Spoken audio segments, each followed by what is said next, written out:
do you spend working on you? How much time do you spend every day working on your dream? In the last 90 days, how many books have you read? In the last year, what new skill or knowledge have you acquired? What kind of investment have you made in you? So I'm saying that as you begin to look at where you want to go, if you want to make it today, and things are changing so fast, you have to literally run to stand still. You're not going to develop in all the ways you could develop unless you set yourself a serious challenge, because it takes the challenge to pull that out of you and also to motivate you to rid yourself of all the weaknesses and personality flaws that you've accumulated across the years, and to let those disappear and burn off. You need to load yourself up before the demands of life will be such that you will discipline yourself properly. And a noble goal is a very good way of beginning that. You will meet with a success unexpected in common hours. What that means is that success is not something that you can get in life. Success is an inner process. Success is something that you bring to everything you do in your life. It isn't something you get out of what you do. And when you get that, and you learn how to get the junk out, then success will begin to chase you. And it will come into your life and arrive in your life in amounts that you never dreamt of before. I tend to be a little philosophical. Here it is. The things that are easy to do are also easy not to do.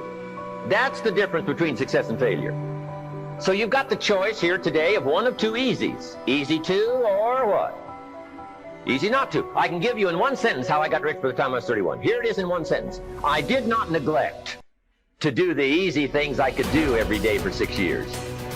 It's necessary. We never stop learning and growing and developing ourselves. It's necessary that we never give up. We know that it's you, it's me. It's being responsible for our stuff and deciding that we're going to keep on keeping on, that we're going to find a way to win or find a way to make it happen. And we know it's hard. It's not going to be a picnic. Yes, it's hard, and we will do it hard. And once we do it hard, we go through it, we realize it was worth it. And once you discover it was worth it, it is done. Now, the human mind is far more fertile, far more incredible and mysterious than the land, but it works the same way. It doesn't care what we plant. Success, failure, a concrete worthwhile goal, or confusion, misunderstanding, fear, anxiety, and so on. But what we plant, it will return to us. You see, the human mind is the last great unexplored continent on the earth. It contains riches beyond our wildest dreams. It will return anything we want to plant. Embrace practice. It is a fact you play at the level at which you practice. Consistently, good practice leads to consistently good play. It sharpens your talent. Successful people understand this. They value practice and develop the discipline to do it. If you want to sum up what lifts most successful individuals above the crowd, you could do it with 4 little words: a little bit more. Successful people pay their dues and do all that is expected of them, plus a little bit more. The power of practice. There's a myth about highly talented people. It's that they are simply born that way.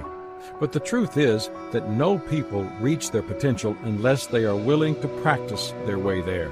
Before we go any further, there are 3 things you need to know about practice. 1. Practice enables development. How do we grow and develop? Through practice. People refine old skills and acquire new ones through practice. That is where the tension between where we are and where we ought to be propels us forward. Just remember that if you're not working at your game to the utmost of your ability, there will be someone out there somewhere with equal ability who will be working to the utmost of his ability. And one day you'll play each other and he'll have the advantage. If you desire to improve and develop, then you must practice. It allows you to break your own records and outstrip what you did yesterday. Done correctly, Practice keeps making you better than you were yesterday. If you don't practice, you shortchange your potential. 2. Practice leads to discovery. Life is just too much for me. I've been confused from the day I was born. I think the whole trouble is that we're thrown into life too fast. We're not really prepared. What did you want? Lioness responds. A chance to warm up first?